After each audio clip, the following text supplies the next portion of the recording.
नमस्ते प्रिय छात्र, कैसे हैं। आगे के वीडियो में हमने अभ्यास की चर्चा की थी। अब हम इस वीडियो में स्वाध्याय की चर्चा करेंगे। तो स्वाध्याय में पहला प्रश्न है, प्रश्नों के उत्तर लिखिए। तो प्रश्न नंबर पहला है, चिड़िया खुशी के गीत कब गाती है।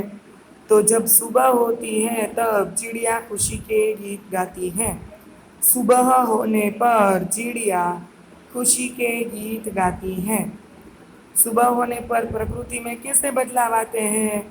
तो सुबह होने पर प्रकृति खिल जाती है, जो कलियां होती हैं वो फूल बन जाती है, सूरज की किरणें आ जाती हैं, मैदानों में और वन बागों में हरियाली छा जाती है, फूलों की खुशबू चारों ओर फैल जाती है। इस प्रकार सुबह होने पर प्रकृति में बदलाव आते हैं। प्रश्न नंबर 3 है, पृथ्वी पर हरियाली कब छाती है। जब बारिश की बूंदें पृथ्वी पर गिरती हैं तब हरियाली छा जाती है। हरियाली कहाँ कहाँ दिखाई देती है। तो मैदानों और वन बागों में हरियाली दिखाई देती है। निम्नलिखित काव्य पंक्तियों का भावार्थ लिखिए। कलियां दरवाजे खोल खोल जब दुनिया पर मुस्काती है। बराबर।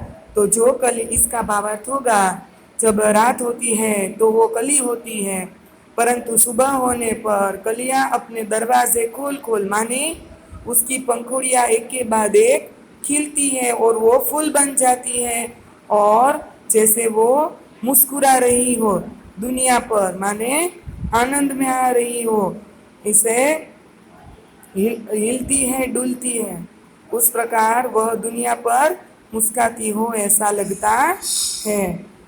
दूसरी पंक्ति है, जब चमचम बूंदे गिरती है बिजली चमचम कर जाती है। जब बारिश का मौसम होता है तब छुमछम बूंदे गिरती है और बूंदों के गिरने के साथ भी बिजली चमकती है। इसका अर्थ ऐसा होगा। बराबर है। उसके बाद अब पीछे आप पन्ना पलटिए। आप यहाँ देख सकते हैं कि प्रश्न नंबर 3 है, उदाहरण के अनुसार निम्नलिखित प्रश्नों के समानार्थी शब्द कोष्ठक में से ढूंढकर वाक्य में प्रयोग कीजिए। जैसे कि पहला उदाहरण दिया गया है सुबह, बराबर है। तो सुबह उदाहरण दिया गया है, तो सुबह का अर्थ होगा प्रातः काल, बराबर है। तो यहाँ वाक्य बनाया गया है कि प्रातः काल देवालय में पूजा होती है। दूसरा शब्द है खुशी, तो खुशी का अर्थ होगा आनंद। तो यहाँ पर गोला बनाया आनंद, आज मैं बहुत आनंद में हूँ। खुशबू, तो खुशबू का अर्थ होगा सुगंध, बराबर है। तो फूलों की सुगंध चारों ओर फैल जाती है।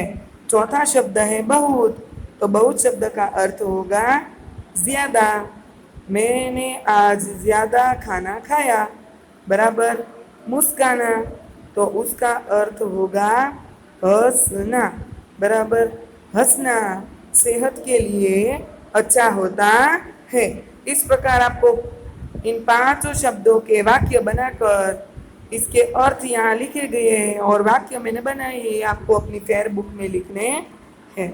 अब देखो यहाँ पर, इन यात्रियों को शब्दकोश के क्रम के आधार पर अपने डिब्बे में बिठाइए। तो आप देख सकते हैं कि इन बच्चों के यहाँ टी शर्ट पर नाम लिखे गए हैं। तो पहला शब्द है उठकर, वो यहाँ हमें शब्दकोश के क्रम के आधार पर, शब्दकोश माने क ख ग घ, उसके आधार पर पहले स्वर आएंगे अ आ ई उ, उसके बाद व्यंजन आएंगे, बराबर है। तो उसके आधार पर हमें यहाँ ये शब्द लिखने हैं। तो पहला आएगा उठकर, दूसरा शब्द आएगा कलिया, तीसरा शब्द आएगा चांद च, चौथा शब्द आएगा, देखो यहाँ भी म है, यहाँ भी म है, पर पहले क्या आता है, पहले क्या आता है आप देख सकते हैं, पहले यहाँ म मा मी मू, बराबर। फिर उसके बाद प मा मी मी मू मू में मैदान में अंत में आता है, डबल मात्रा है, वो मुंह के बाद आती है, इसलिए यहाँ मुस्कान होगा। उसके बाद लास्ट में मैदान आएगा। बराबर है बच्चों, ये आपको अपनी हिंदी में लिख लेना है। अब योग्यता विस्तार, इस कविता को कंठस्थ कर माने बाकी करवानी छे। बराबर। और मेरे साथ आप ये पढ़िएगा, चमचम, छम छम, खोल खोल, ठंडी ठंडी। उपयुक्त शब्द काव्य में है, ऐसे ही अन्य शब्द आपको ढूंढने हैं। जैसे चमचम, छम छम, खोल खोल, ठंडी ठंडी, ऐसे शब्द आपको ढूंढ कर लिखने हैं। तो बच्चों, फेयर बुक में आपको क्या करना है, तो ये पहले प्रश्न का उत्तर करना है, इस प्रश्न का उत्तर लिखना है। ये आपको नहीं बनाना है, इसके बदले आपको केवल इसके अर्थ लिख लेने हैं। बराबर है। इसमें भी आपको ये चित्र नहीं बनाना है, केवल शब्द लिख लेने हैं। और ऐसे शब्द अगर आपको आते हैं तो सोचकर लिखने हैं। बराबर है बच्चों। तो अब इस इकाई की मैं टेस्ट भेजूंगी, तब तक आप अपना होमवर्क पूरा कर लीजिए। Bye bye.